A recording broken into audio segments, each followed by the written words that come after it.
मित्रांनो, शालिनी भक्ती सागरमध्ये तुमचे मनपूर्वक स्वागत आहे। श्री अवधूत चिंतन, श्री गुरुदेव दत्त, श्री स्वामी समर्थ। मित्रांनो, स्वामी महाराज तुमच्या सर्व चांगल्या इच्छा लवकरात लवकर पूर्ण करो ही स्वामींच्या चरणी मी प्रार्थना करते आणि आजच्या या देवी भागवत पुराणाला सुरुवात करते। तर आपण पहिल्या व्हिडिओमध्ये ऐकलं की 1 ते 5 अध्याय मी तुम्हाला सांगितलं, तर हे 1 ते 5 अध्यायांमध्ये तुम्हाला समजून गेलं असेल की हे देवी भागवत पुराण कोणी कोणी ऐकायचं आणि कसले कसले आपल्याला फळ मिळतात। तर ज्यांना मुलं बाळ होत नाही त्यांनी सुद्धा ऐकले तरी पण चालेल, त्यांना मुलं बाळ होते।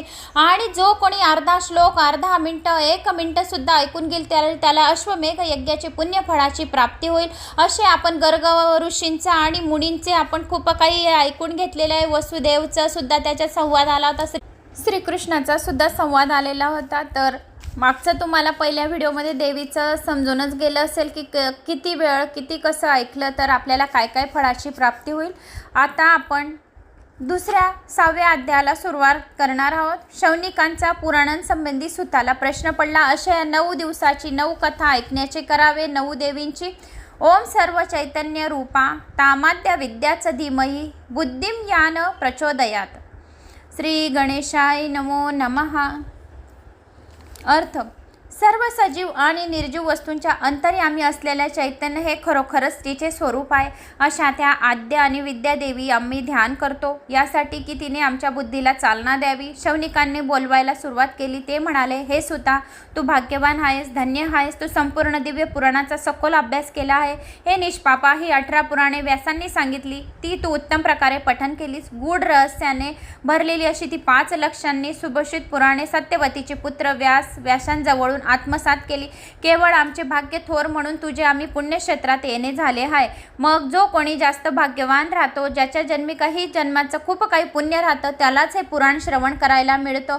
हे क्षेत्र ऋषीमुनींना संतोषदायक आणि कलयुगाच्या दोषांपासून मुक्त आहे। आमचा सर्व मुनींचाच असा एक संघ आहे। आम्हाला या समयी पवित्र अशी पुराण संहिता ऐकवायची इच्छा उत्पन्न झाली, तरी तू आम्हाला संपूर्ण पुराण सांग।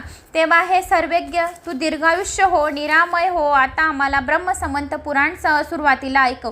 कान वगैरे इंद्रिय लाभूनही मान विषय स्वाद घेण्याच्या बाबतीत जेवढा उत्सुक असतो, तेवढा विधीने त्याला भुरळ पाडल्यामुळे पुराणे ऐकण्याच्या बाबतीत मात्र नसतो। ज्याप्रमाणे 6 प्रकारच्या रसांनी जिभेसहित सर्व इंद्रियांची तृप्ती होते, तशीच बुद्धिमान सत्पुरुषांनी कानांना आल्हाद देणारी वचने सांगितली आहेत। कान नसलेले सर्पसुद्धा शब्द ऐकून मोहित होतात, पण जे कान असूनही पुराणे ऐकत नाही त्यांना कानच नाही असे म्हणून समजावे। ज्यांना पुराणे आवडत नाही ते नरकात पडतात, ज्यांना पुराणे आवडत नाही ते नरकात पडतात, हजारो घोर वर्ष नरकामध्ये राहतात आणि ह्या कुंडामधून त्या कुंडामध्ये त्या कुंडामधून वैवंत खूप पर्यंत 100 मन्वंतरपर्यंत ते नरकामध्ये पडलेले राहतात। त्यांची सुटका कधीच होत नाही। म्हणून 2 शब्द, अर्धा श्लोक, 1 मिनिट जो कोणी ऐकून घेतात त्याला नरक यातना होत नाही, तो नरकामधून बाहेर राहतो, मोक्ष प्राप्ती होते, त्याला देवीजवळ स्थान प्राप्त होते। यासाठी हे सुद्धा आम्ही सर्व प्रिय विप्रवर्ग श्रवण करावे हेतूने एकत्र जमलो आहोत। हे पवित्र नैष्मरण्यात हे पवित्र पुराण ऐकण्याची आम्हाला खूप इच्छा आहे। या कलीच्या भीतीपासून मुक्त व्हावे, काहीतरी काळ कंठलाच पाहिजे। मूर्खांचा सर्व काळ व्यसनामध्ये जातो, शहाण्यांच्या शास्त्राभ्यासामध्ये जातो आणि शास्त्रे सुद्धा चमत्कारिक परस्पर विरोधी मतांनी भरलेले आहेत। त्यांच्याविषयी वादविवाद आहे। पुराणे पण स्वस्तिक प्रकाराने 3 तऱ्हेचे आहेत। शिवाय निरनिराळ्या शास्त्रांच्या वितंडवादामुळे गर्व निर्माण होतो। वेगवेगळ्या तऱ्हेची उलटसुलट विधाने त्यात आहेत। वेदशास्त्रात सत्वगुणयुक्त, मीमांसाशास्त्र रजोगुणयुक्त आणि न्यायशास्त्र तमोगुणयुक्त। तुम्हाला सत्वगुण, रजोगुण, तमोगुण चांगलं आठवण झालं असेल मला असं वाटतं, कारण की मी तुम्हाला उदाहरणे पण खूप दिलेली होती। तर सत्वगुण, रजोगुण, तमोगुण यात पण आलेलं आहे। तशीच पुराणे सुद्धा 3 गुणांनी युक्त कथांनी भरली आहे। तू 5 लक्षणवाली पुराणे म्हणतोस, त्यातले 5वे श्रीमद भागवत। 5वे पुराण कुठले आहे? श्रीमद देवी भागवत वेदमान्य आहे आणि ती पूर्वी म्हटल्याप्रमाणे सर्व लक्षांनी युक्त आहे। मुमुक्षांना मुक्ती देणारी, धर्मांकांना धर्मशिक्षण देणारे आहे।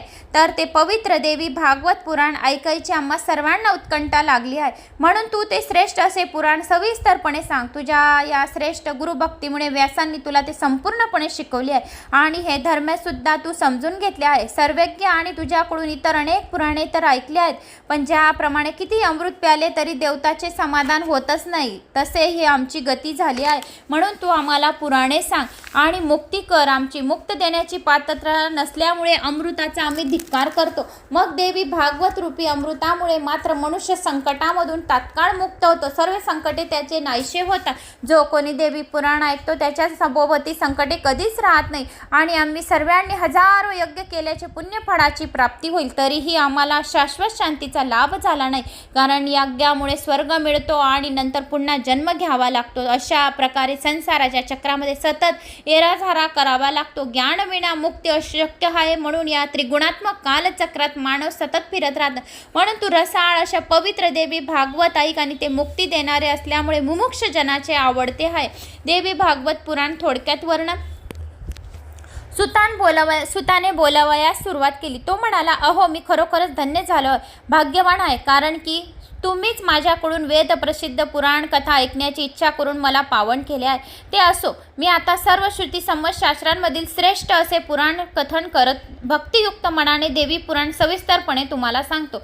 या देवीच्या पदकमलाचे ध्यान मुनी नेहमीच करत असतात. ब्रह्मदेवासह सर्व देवगण सेवा करतात. तीच पदकमले मुक्तिदायक आहेत. तिलाच वेदाणी आज्ञा परविद्या असे नाव दिले आहे. ती सर्वज्ञ आहे, सर्व बंधने तोडणारी आहे. सर्व आशयांमध्ये तीच आहे. तिला दुरात्म लोक जाणू शकत नाही, पण मुनींना मात्र ती ध्यानात आणि साक्षात दिसते.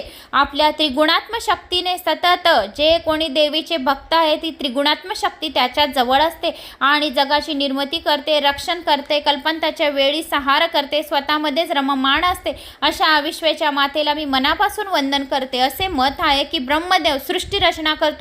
वेदांती पुराणिक सुद्धा तसेच मानतात. परंतु ब्रह्मदेवाची उत्पत्ती विष्णूच्या नाभीपासून झाली.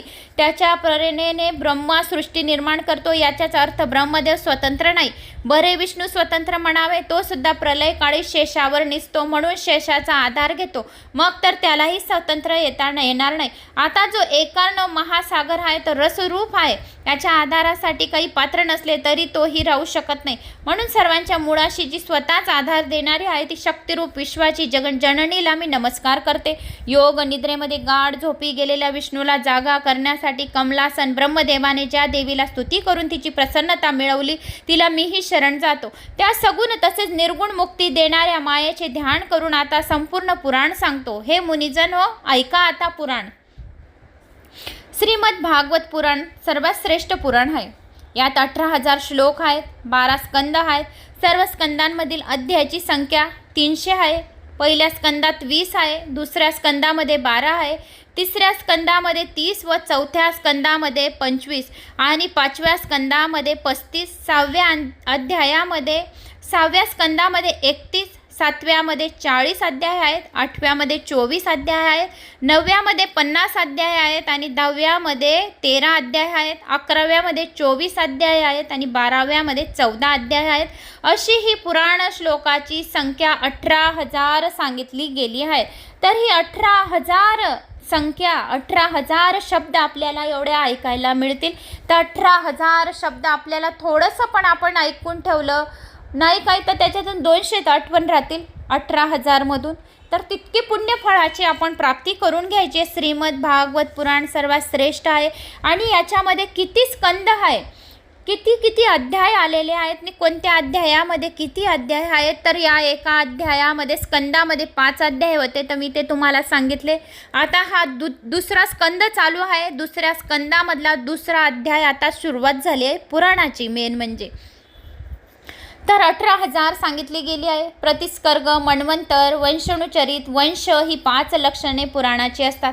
कधीही कमी जास्त न होणारी निर्गुण सत्य सर्वव्यापिनी अशी शिवा योगाच्या साह्यानेच जाणली जाते.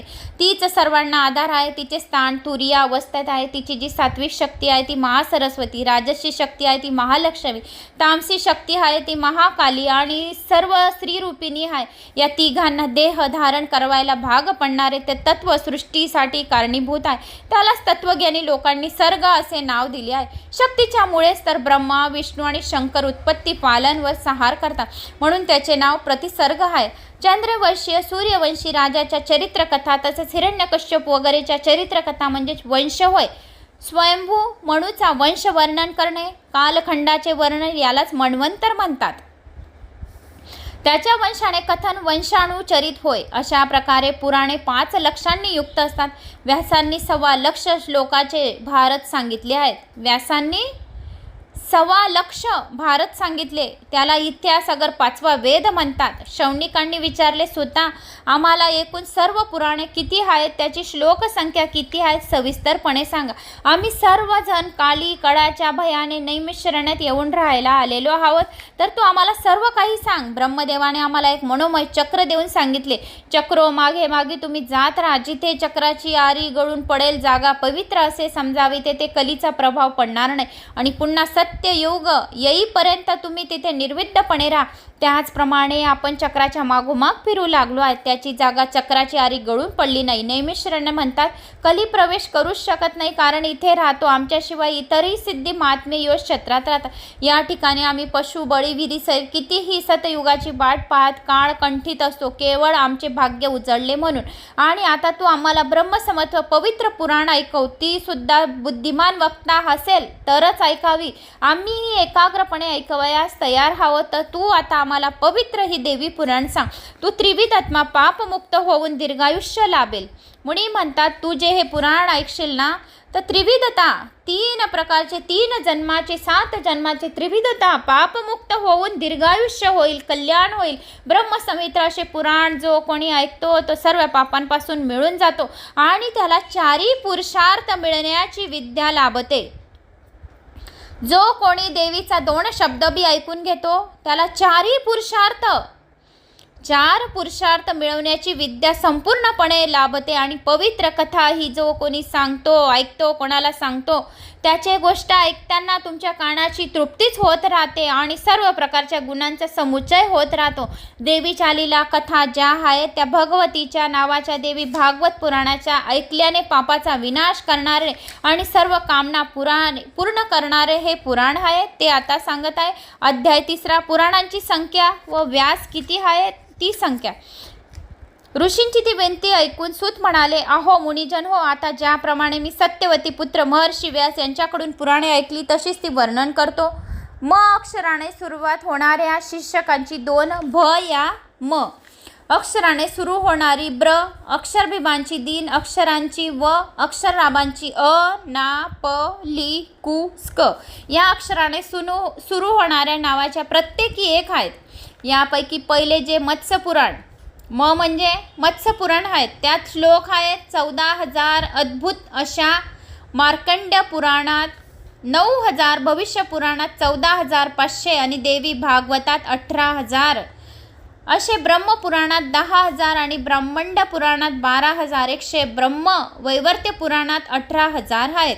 पुराणांमध्ये 18,000 आहेत. वामन पुराण 10,000 श्लोकांचं आहे. वायू पुराण जे आहे 24,000 श्लोकांचं आहे. विष्णू पुराण 23,000 श्लोकांचं आहे आणि वराह पुराण 24,000 श्लोकांचं आहे. अग्निपुराण 16,000 श्लोक आहेत. नारद पुराणमध्ये 25,000 श्लोक आहेत. पद्य पुराणमध्ये 55,000.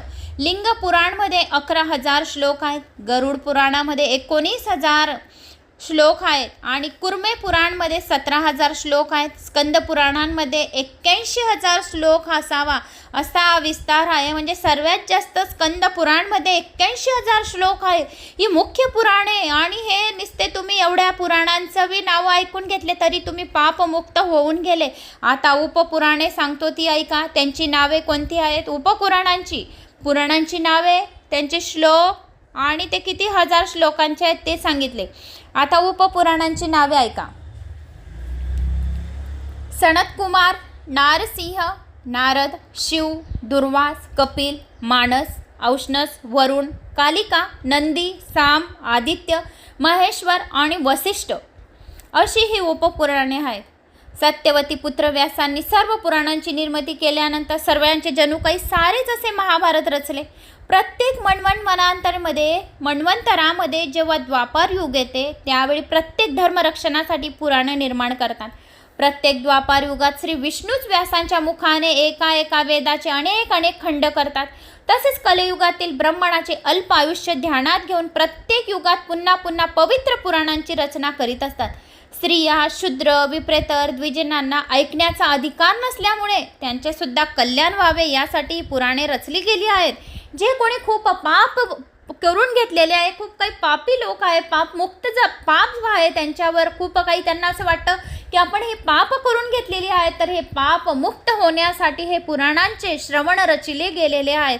या सध्या चालू असलेल्या वैवस्त मन्वंतराच्या 28व्या द्वापार युगात माझे गुरु सत्यवतीचे पुत्र व्यास आहेत. पुढच्या 29व्या द्वापार युगात अश्वत्थामा व्यास होणार आहेत. यापूर्वी आजपर्यंत 27 व्यास झालेले आहेत. त्यांनी प्रत्येक युगात पुराणांची रचना केली आहे. ऋषी म्हणाले, सुता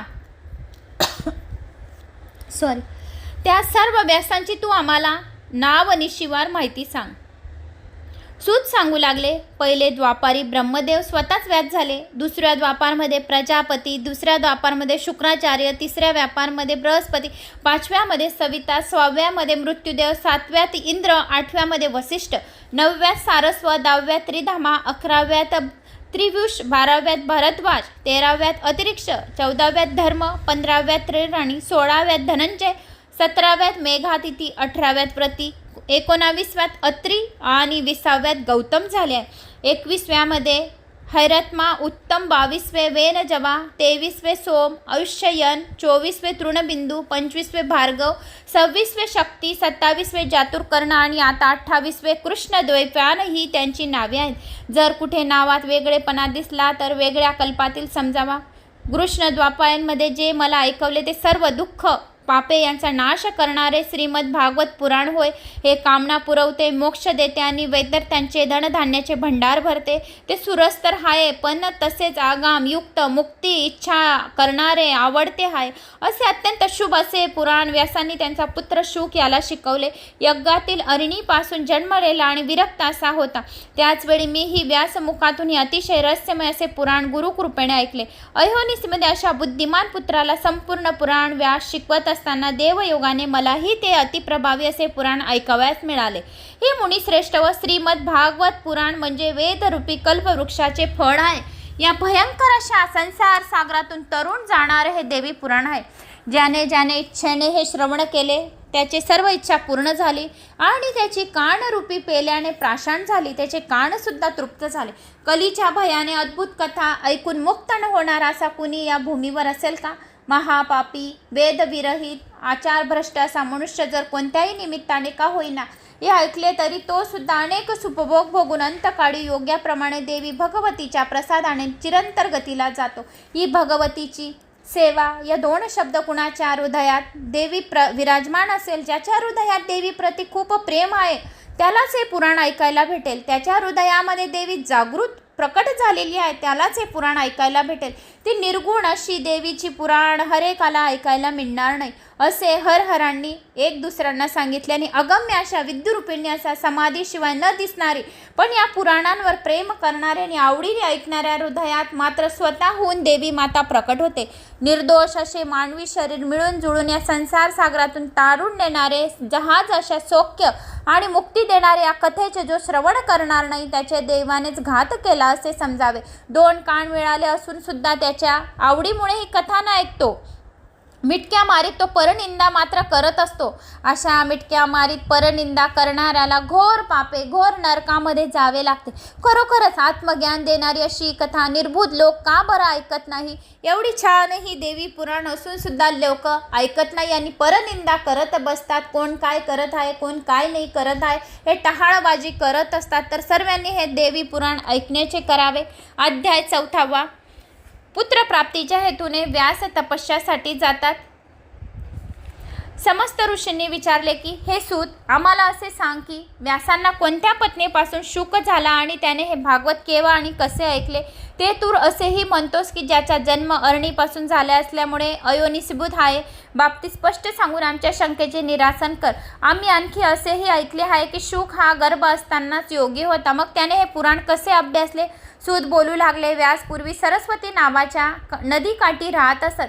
त्यावेळी एक चिमणा आणि चिमणी त्यांनी पाहिली. त्यांचे बराच काळ निरीक्षण त्यांनी केले. त्यांना मोठे नवल वाटले, कारण एक नुकतेच जन्मलेले असे त्यांचे पिलू होते. नुकतेच अंड्यातून बाहेर आलेले असे ते पिलू मोठे गोडस होते. त्यांच्या अंगावर लवसुद्धा आलेली नव्हती, ती शेपटीही फुटली नव्हती. दोघे आई बाप संभोगामुळे दमलेले असताना सुद्धा वारंवार घरट्या बाहेर जात आणि चोचीतून खाणे आणून त्यांना भरवीत असत. त्यांचे चुंबन घेत आणि त्याला पंख्यांनी कवळीत असे ते दृश्य पाहून ऋषी मोठ्या अचंब्याने विचार करू लागले, अहो, या मुक्या पक्षांमध्ये जर पुत्राविषयी एवढे प्रेम असेल तर प्रत्येक कृतीच्या फळ इच्छाणाऱ्या मनुष्याला पुत्राविषयी किती प्रेम असेल, यात काही नवल नाही. हे जोडपे त्या पिलांच्या पुढे विवाह करून सुन्मुख पाहणार आहे काय? किंवा हा पुत्र पुढे धार्मिक निपूजून आईबापाची म्हातारपणी सेवा करील की नाही हे होणार आहे का? द्रव्य मिळून बापाला समाधानी करेल का? किंवा या विधीपूर्वक क्रियाक्रम करेल का? असे म्हणू लागले. या संसारातील सर्वोत्तम सुख हेच सांगितले आहे की पुत्राला प्रेमाने कवटाळणे, कारण निपुत्रिकाला मरणोत्तर उत्तम गती मिळत नाही. ज्याला पुत्र नाही, जो निपुत्रिक आहे, त्याला उत्तम जन्म आणि उत्तम सुद्धा मिळत नाही. म्हणून स्वर्गप्राप्तीसाठी मुलापेक्षा चांगला दुसरा कोणताच मार्ग नाही. म्हणून मनु वगैरे मुनीचांच्या मतही असेच आहे की पुत्रवतालाच स्वर्ग मिळतो. ज्याला पुत्र आहे त्याला स्वर्ग मिळतो, निपुत्रिकाला मिळत नाही. तर ही उघड दिसणारी गोष्ट आहे, यासाठी काही तर्क करावे नको. श्रेष्ठांचे मतसुद्धा असेच आहे. मृत्यूशयेवर पडलेला मनुष्य पुत्र नसल्यामुळे मनातल्या मनात काळजी करत असतो. तो म्हणतो की ममजवळ भरपूर धन आहे, पण भांडी कुंडी आहे, स्थावर संपत्ती आहे, पण शेवटी सर्व कुणाला मिळणार? अशा तऱ्हेने मरण्याच्या वेळी त्याचे मन दोलगाण होते. अशा तऱ्हेने फार काळ विचार केल्यानंतर त्याने दीर्घ उसासा टाकला व आपल्या मनाचा काहीही एक निश्चय करून तप करण्यासाठी सुमेरू पर्वतावर गेले. तिथे गेल्यावर त्यांना प्रश्न पडला की मनवंचित वर मिळण्यासाठी कुणाची आराधना करावी? विष्णू, रुद्र, इंद्र, ब्रह्मदेव, सूर्य, गणपती, स्कंद, अग्नी, वरुण की आणखी कुणी? अशा प्रकारे विचारात पडला असताना त्यांच्या ठिकाणी मुनिश्रेष्ठ नारदाचे वीणा वाजवत आगमन झाले. त्यांना पाहताच व्यासांनी उठून अर्घ्य व आसन देऊन स्वागत केले. त्यांची खुशाल विचारली आणि नारद म्हणाले, माझे सर्व कुशल आहे, पण तुम्ही मात्र चिंताग्रस्त दिसत आहात, ते कशासाठी? व्यासांनी उत्तर दिले, अहो, निपुत्रिकाला गतीच नाही म्हणून मी काळजीत आहे, दुःखीत आहे. ब्रह्मर्षी म्हणाले, तुम्ही स्वतः तर त्रिकालज्ञानी आहात, म्हणून तुम्ही मला कृपा करून सांगा की पुत्र व्हावा, यासाठी मी कोणत्या देवतेला शरण जाऊ? त्यावेळेस सूत म्हणाले. व्यासांचे प्रश्न ऐकून नारद मुनी प्रसन्न झाले आणि त्यांना सांगू लागले की अहो, भाग्यवान पराशर पुत्र, असा प्रश्न माझ्याही पित्याने भगवान विष्णूला केला होता. त्याचे असे झाले की माझ्या पित्याने एकेवेळी विष्णूला ध्यानस्थ बसलेला पाहिला. तेव्हा आश्चर्य वाटल्यावर त्याने विचारले की सर्व सृष्टीचे मूळ असा विष्णू, जो कौस्तभ, शंख, चक्र, गदा, कमळ धारण करून, पितांबरी धारण करून, चार भुजांनी शोभून दिसणारा, जगताचा आराध्य असताना त्याला तप करण्याची जरूरत काय?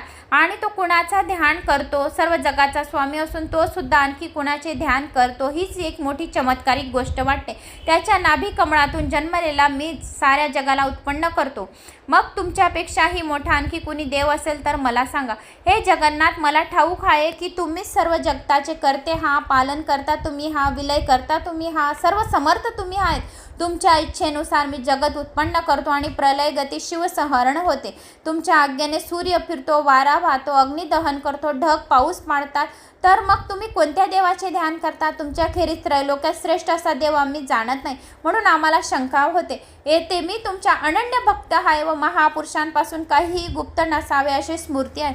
ब्रह्मदेवाचा प्रश्न ऐकून विष्णूने बोलण्यास सुरुवात केली. तो म्हणाला, मी जे सांगणार आहे ते नीट लक्ष देऊन ऐक. जर तू स्वतःला मला आणि शिवाला सृष्टीची उत्पत्ती, स्थिती, लय करणारा समजतोस, तसेच ही गोष्ट देव, दानव, मानव यांनाही ठाऊक आहे. तू सर्जक व मी पालक, शिवसंहारक असला तरीही आम्हाला प्रेरणा देणारी अशी सर्वतंत्र शक्ती वेगळीच आहे. वेद जाणणाऱ्या महापुरुषांना माहिती आहे. तुझ्या ठिकाणी जग उत्पन्न करणारी राजसी शक्ती आहे, माझ्या ठिकाणी पालन करणारी सात्विक शक्ती, शंकराच्या ठिकाणी तामसी शक्ती आहे. मी जर नसेल तर तू ना जग निर्माण करू शकशील, ना पालन करू शकशील, ना संहार करू शकशील. हे विधाता, आम्ही सर्व तिचे दास आहोत. हे सुव्रता, तुला हीच गोष्ट अजून वेगळ्या तऱ्हेने सांगतो. हे पा, प्रलय काळी मी शेषशय्यावर झोपतो, मग काही काळानंतर त्या शक्तीकडून जागा केला जातो. तिच्याच तत्तेनेच तपस्या करतो. तर कधी लक्ष्मी बरोबर सुखभोग भोगतो, किंवा दानवांबरोबर युद्ध करावे लागते. ते फारच भयंकर असते. अरे, तुझ्या समोर तर मी 51 वाणामध्ये 5000 वर्षापर्यंत दानवांशी मल्लयुद्ध करून शेवटी तिच्याच मदतीने कानांच्या मळातून जन्मलेल्या त्या मंदोन्मतांना मारले नाही काय? तेव्हा तुला त्या शक्तीची जाणीव झाली नाही काय? अरे, ते शक्तीचे रूप होते. मग पुन्हा पुन्हा काय विचारतोस? तिच्यातच इच्छेनुसार मी पुरुष आहे आणि महासागरात राहतो. युगायुगात कधी मासा तर कधी कासव तर डुक्कर, नरसिंह, वामन असे अवतार घेतो. खरे तर पशुपक्ष्यांच्या जन्माला जाणे कुणालाच आवडणार नाही. तरीही मी मनविरुद्ध डुक्कर वगैरे योनीमध्ये जन्म घेतो. अरे, कोण लक्ष्मीचा संग सोडून नीच शरीर पसंत करील आणि शेषावरची सुखाची झोप टाकून कोणता स्वतंत्र पुरुष गरुडावर बसून युद्ध करेल? अरे, तुझ्या देखतच एकदा धनुष्याच्या दोरीमुळे माझे मुंडके तुटून पडले होते. मग त्वष्टाने माझ्या देहावर घोड्याचे मुंडके जोडले. तेव्हापासून मला हयग्रीव या नावानेही ओळखतात. जर मी स्वतंत्र असतो तर अशी माझी विटंबना का झाली असती? म्हणून लक्षात ठेव की मी स्वतंत्र नाही, त्या शक्तीच्या ताब्यात आहे, या देवीच्या ताब्यात आहे. म्हणून त्याला स्वामिनीची ध्यान मी करत असतो. विष्णू भगवान सतत नेहमी देवीचे ध्यान करत असतात. हे पुत्रा, यापेक्षा अधिक मला काहीही ठाऊक नाही. नारद म्हणाले, असे हे संभाषण ब्रह्मदेव विष्णू यांच्यामध्ये झाले. हे दोघांमध्ये संभाषण चालू आहे, ब्रह्मदेव आणि विष्णूमध्ये. ते मला त्यांनी सांगितले, म्हणून तुम्ही सुद्धा मला मुलासाठी निशंकपणे त्याच देवी मातेची चरणांची सेवा करा. ज्याला मुलं बाळं होत नाही, ज्याला मुलगा नाही, त्याने निशंकपणाने मनात न शंका घेता तिची सेवा करा, आराधना करा, देवी पुराण वाचा. ओम ऐं ऐं क्लीं चामुंडाय उच्चै नमः या मंत्राचा जप करा, 1000 माळी करा. ज्याला पुत्र नाही त्याने, ज्याला काही पाहिजे असेल त्याने 1000 माळीचे जप करा. ओम ऐं ऐं क्लीं चामुंडाय उच्चै नमः, ओम महाकालिकाय नमः, ओम महासरस्वतीय नमः, ओम महालक्ष्मी नमः, ओम महाकाली, महालक्ष्मी, महासरस्वती अशा तिच्या नावाचा जप करा. हे तिघी देवी, वैष्णव देवी, लक्ष्मी माता, सर्व 9 देवींची सेवा करा आणि हे देवी पुराण ऐका, त्याला सर्व सुखे प्राप्त होतील. विष्णूंच्या हयग्रीव नामक अवताराची कथा. विष्णूंच्या हयग्रीव नामक अवताराची कथा ऐकूया आता आपण. ऋषींनी सुताला प्रश्न केला की, सुता, तू ही मोठी आश्चर्यकारक गोष्ट सांगितलीस, पण आता आम्हाला एक अशी शंका आहे की माधव भक्तांच्या मुंडके सुद्धा तुटून पडले. सेवकर्त्या जनार्दनालाही हयग्रीव रूप मिळाले. तो तर सर्व देवांचा आधार आहे आणि ते सुद्धा त्याची स्तुती करत असतात. तोच तर आधी कारण आहे. मग त्याचे डोके कसे काय दुर्दैवाने तोडले? ही घटना केव्हा घडली आणि हे कसे होण्याचे कारण काय बरे? या सर्व गोष्टी तू आम्हाला विस्तारपूर्वक सांग. हे हयग्रीव नाव का पडले? तू सर्व या ज्या कहाण्या आहेत तू आम्हाला विस्तारपूर्वक सांग. मग सूत म्हणाले, सर्व मुनिजन हो, परम तेजस्वी अशा विष्णूंचे चरित्र सांगतात, ते लक्षपूर्वक ऐका आता. तो सनातन देव एकेवेळी भयंकर असे युद्ध 10,000 वर्षापर्यंत केल्यामुळे दमला. मग एक चांगल्या आणि निर्वेद जाग्यावर पद्यासन घालून आणि धनुष्याच्या एका टोकावर हनुवटी घेऊन बसला. श्रम फार झाले होते म्हणून तेथेच बसल्या बसल्या त्याला झोप लागली. अशा पुष्कळ काळ निघून गेले. एकेवेळी इंद्रासह सर्व देवता ब्रह्मदेवाला पुढे करून यज्ञ करण्याकरता तयार झाले. कार्यसिद्ध व्हावे या हेतूने सर्वजण विष्णूला भेटावे म्हणून वैकुंठाला गेले. तेथे तो न आढळल्यामुळे अंतर्दृष्टीने त्याचा ठिकाणा पाहून सर्वजण तेथे जाऊन पोचले. तेव्हा झोपेने घेरलेला असा तो त्याच्या दृष्टीस पडला. अशा स्थितीत पाहून ब्रह्मदेव व आदी करून सर्वजण मोठ्या विचारात पडले. मग त्यावेळी इंद्रांनी सर्वांना विचारले की आता विष्णूची झोप मोडावी यासाठी काय करावे बरे? त्यावर शंकर म्हणाले की कुणाचीही झोप मोडण्याचे पाप मोठे असते. जर कोणी झोपलेलं असेल मित्रांनो, खरोखरच त्याची झोप कधीच तोडू नये, पाप लागतं. कोणाकोणाला सैन नाही होत, घरात कोणी झोपलेलं राहतं, दमलेलं राहतं म्हणून ते थोडं झोपलेलं राहतं. पण कोणाकोणाची आदत राहते की त्याला कसे तरी भांडे वाचवून, टी व्हीचा आवाज करून, मोबाईलचा आवाज करून त्याला उठवावं आणि त्याची झोप मोडावी.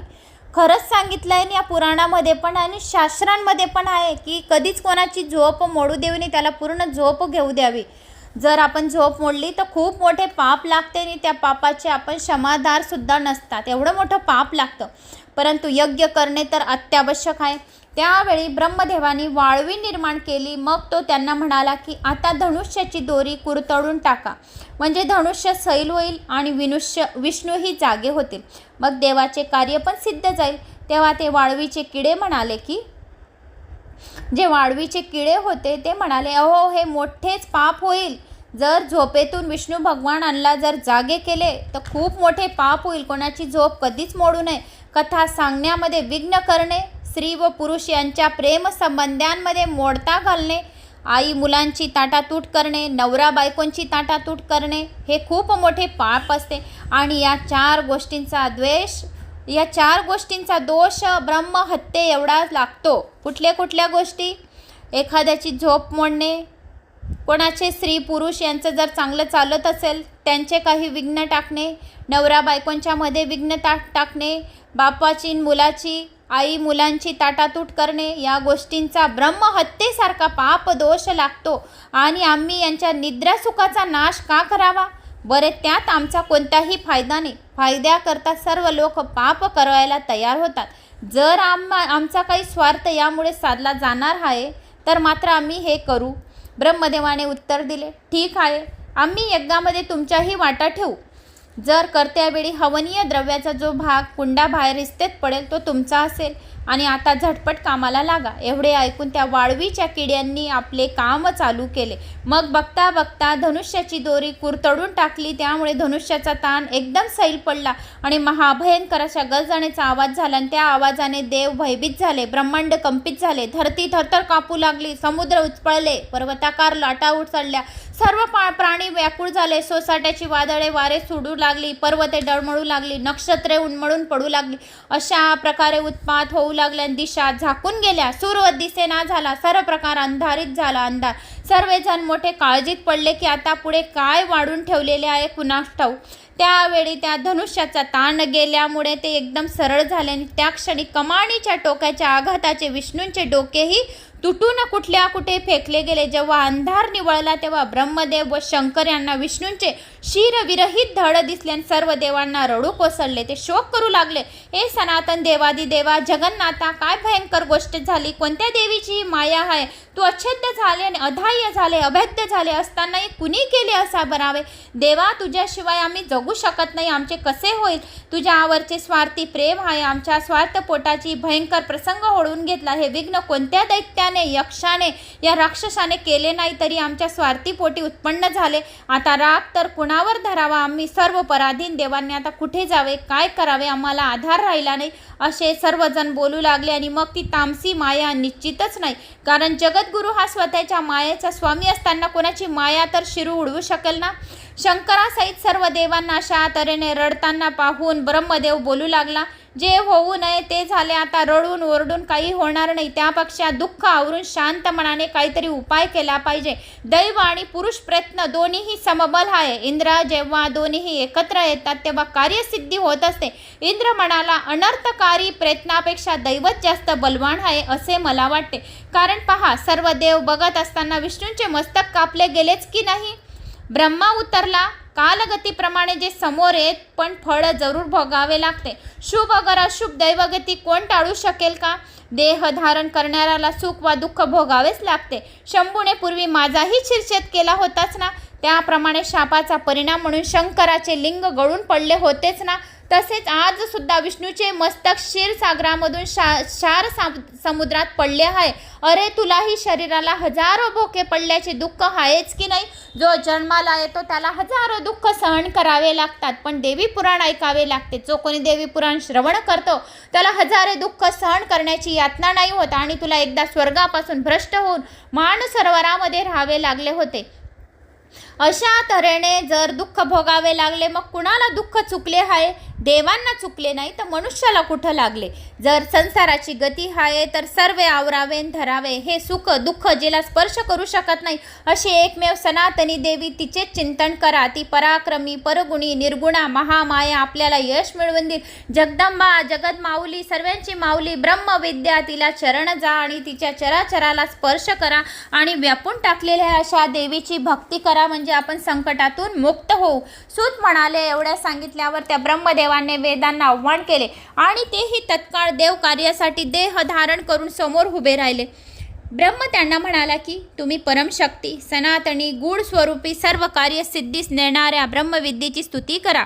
ही आज्ञा ऐकून वेदांनी त्या महामायेची स्तुती करावयास आरंभ केला. ते म्हणाले, विश्वाची उत्पत्ती करणाऱ्या महामाये शुभे देवी, तू निर्गुण आहेस. तू सर्व चराचरीची माता, ईश्वरी, शंकराला वर देणाऱ्याला तुला आम्ही नमस्कार करतो. तूच भूमी, सर्व प्राण्यांतली प्राणशक्ती, कांती, क्षमा, शांती, सदा, मेधा, धृती, स्मृती, सर्व तूच आहेस. ओंकारमधली अर्धमात्रा तूच गायत्री, व्याथी, जया, विजया, धात्री, लज्जा, कुर्ती, स्पर्धा, स्पृहा, दया सर्व काही तूच आहे. जननी त्रिभुवनी आणि उत्पन्न करणारी, विद्या, शिवा, सर्व लोकहित करणी, आराधना करण्यास सर्व काही तूच आहे.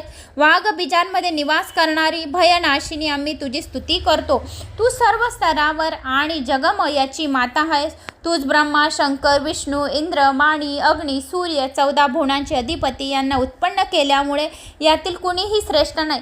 जेव्हा तुला ही संपूर्ण सृष्टी रचवायची इच्छा होते, तिचे पालन तसेच संहार करावे असे वाटते, तेव्हा तसेच होते. अखंड रूप व नित्य आहेस, निर्विकारा आहेस, म्हणून तुझ्या ठिकाणी संसाराचा लवलेश नाही. तुझे यथार्थ रूप कुणीच जाणू शकत नाही. तुझी नावे किती आहेत तेही कुणाला माहीत नाही. एखाद्या डबक्याला ओलांडणे सुद्धा ज्याला अशक्य, प्रतिज्ञापूर्वक समुद्र ओलांडणे कसे बरं जमेल. देवतांमधील कुणी एकही तुझे ऐश्वर्य जाणू शकत नाही. या भुवनांची एकमेव स्वतंत्र माता आहेस. या नाशिवंत जगाची निर्मिती मात्र कशी काय करशील, त्याविषयी वेदवचनाखेरीज दुसरे काहीच प्रमाण नाही. तू सर्व जगताचे आदिकरण आहे, निरपेक्ष आहेस. विचित्र कार्य पाहताना हे भगवती आमच्या मनाला संभ्रम पडतो. वेदनासुद्धा तुझा प्रभाव कळत नाही आणि आपला अनंत असलेला प्रभाव तू सुद्धा जाणू देत नाही, तर इतरांना काय पाळ. आई विष्णूंचे मस्तक तुटून गेले ही गोष्ट तुला ठाऊक नाही का.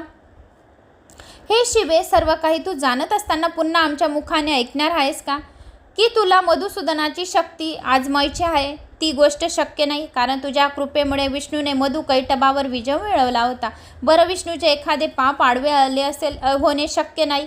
नित्य तुझ्या पदकमलाची सेवा करणाऱ्याला कसले आले आहे पाप. हा सर्व देवतांमध्ये श्रेष्ठ असल्यामुळे त्याची उपेक्षा तू करू नये. याचे मस्तक तुटून जाते ही मोठी नवलाची गोष्ट आहे, तसेच दुःखदायक पण आहे. आई, तू जन्म मरणाचे दुःख नष्ट करणारी आहेस. असे असताना विष्णूंचे शिर जोडण्यासाठी विचार कसला करतेस. किंवा असे तर नसेल की प्रजेच्या पापांच्या दोषांची जबाबदारी राजनीतीमुळे राजावर जाते. तशी संपूर्ण देवांची दोषांची जबाबदारी याच्यावर आली, याचे मस्तक तुटले.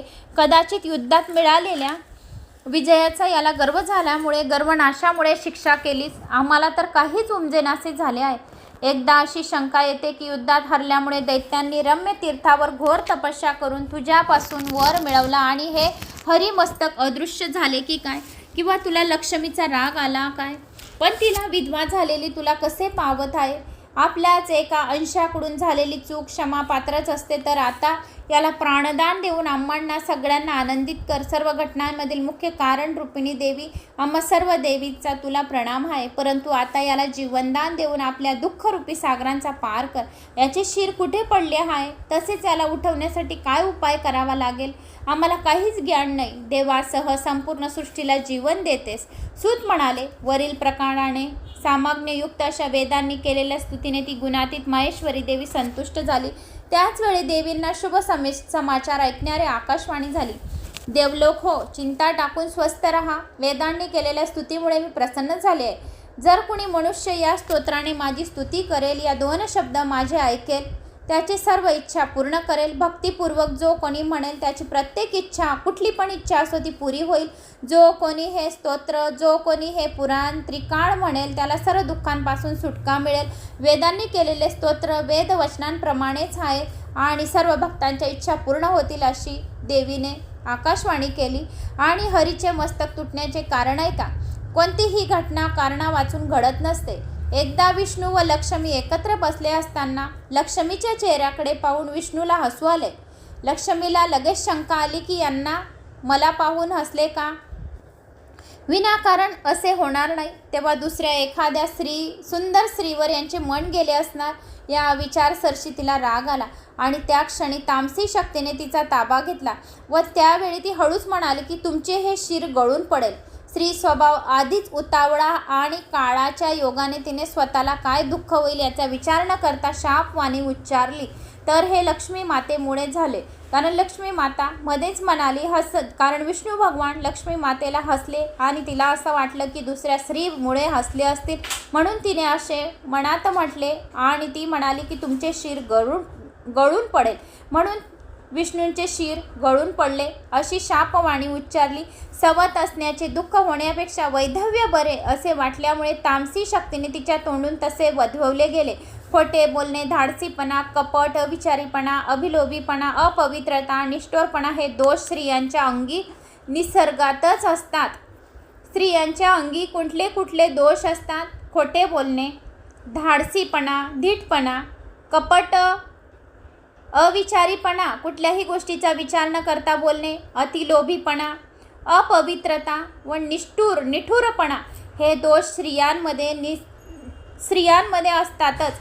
त्या शापाचा परिणाम म्हणून आज विष्णूचे मस्तक क्षार समुद्रामध्ये विलीन झालेले आहे.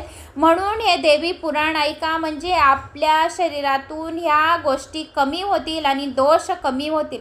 धाडसीपणा कमी होईल, कपटपणा कमी होईल, अविचारपणा कमी होईल, अतिलोभीपणा कमी होईल, अपवित्रता, निष्ठुरपणा कमी होईल आणि जो कोणी देवी पुराण ऐकतो तो या पापांपासून मुक्त होतो. परंतु मी याला पुन्हा शिर जोडते. देवी म्हणाली की परंतु मी याला शिर जोडते, याचे तुमचे आणखी ऐका, एका तऱ्हेने कल्याणच होणार आहे. कसे ते ऐका. पूर्वी एका हयग्रीव या नावाच्या दैत्याने तपस्या केली. त्याने सर्व उपभोगाचा त्याग केला आणि सरस्वती नदीच्या काठी माझ्या माया बीज मंत्राचा जप करीत 1000 वर्ष बसला. तो माझा उग्र अशा तामसी स्वरूपाचे ध्यान करीत असे. तेव्हा तशाच रूपात मी प्रकट झाले. त्यावेळी मी सिंहावर बसले होते. मी दयेच्या स्वरूपात त्याला वर मागण्याची आज्ञा केली. तो उठून प्रदक्षिणा घालून नमस्कार करून स्तुती करू लागला. सृष्टीची निर्मिती, पालन आणि अंत करणारे हे महामाया देवी, माझा प्रणाम स्वीकार कर. भक्तांवर कृपा करणारी, कामना पूर्ण कर. मोक्ष देणारी तू शिवा. पृथ्वी, जल, तेज, हवा, अंतर यांचे गंध, रस, रूप, स्पर्श, शब्द, गुण म्हणजे तूच आहे. सर्व इंद्रिय तुझेच रूप आहे. त्यावर मी त्याला पुन्हा इच्छित वर मागण्यास सांगितले. त्याने असा वर मागितला की त्याला कुणाही पासून कधीही मृत्यू येऊ नये. मी त्याची समजूत घातली की जो उत्पन्न झाला आहे त्याचा मृत्यू अटल आहे. मृत्यू अटल सत्य आहे. ज्याचा जन्म झालेला आहे, जो उत्पन्न झाला आहे तो मृत्यू पावेलच, मरण पावेलच असा मी त्याला सांगितले. आणि जो मरण पावला त्याचा पुन्हा जन्म होणे या सृष्टीचा अबाधित नियम आहे. तो कदापि बदलता येणार नाही. जीवन जन्म मरण्याच्या कर्मामुळे त्याला जीवन प्राप्त होते. हे ध्यानात घे आणि तू विचार करून तुला कशा प्रकारचे मरण आवडेल ते मला सांग. त्यावर तो म्हणाला की हयग्रीव शिवाय कुणीही पासून मृत्यू येऊ नये. मी त्याला तसा वर देऊन सांगितले, तू आता परत जाऊन सुखनैव राज्य कर. तुझ्या इच्छेप्रमाणे तुला मरण येईल. नंतर त्या दैत्याने सगळीकडे उच्छांद मांडला आणि त्याने ऋषी मुनी वेद यांना सडो की पडो करून सोडले आहे असे वाटत होते. कुणीही मारू शकणार नाही म्हणून तो खूप माजला होता. आता तुम्ही जाऊन एका चांगल्या घोड्याचे मस्तक घेऊन या, म्हणजे त्वष्टा विष्णूच्या धडाला जोडेल. अशा तऱ्हेने विष्णू हयग्रीव घोड्याचे मुख असणारा झाला की तो हयग्रीव नावाच्या दैत्याला मारेल व देवांचे हित होईल, म्हणून त्याला हयग्रीव हे नाव पडले. सूत म्हणाले. एवढे बोलून देवी गुप्त झाली.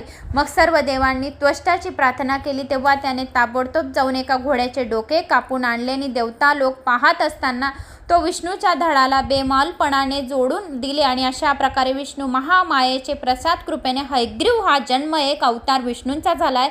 काही काळात त्याने मंदोमद दानवांच्या युद्धामध्ये वध केला. जो मनुष्य पृथ्वीवर शुभ असे आख्यान ऐकेल तो निसंशयपणे सर्व दुःखांपासून सुटेल.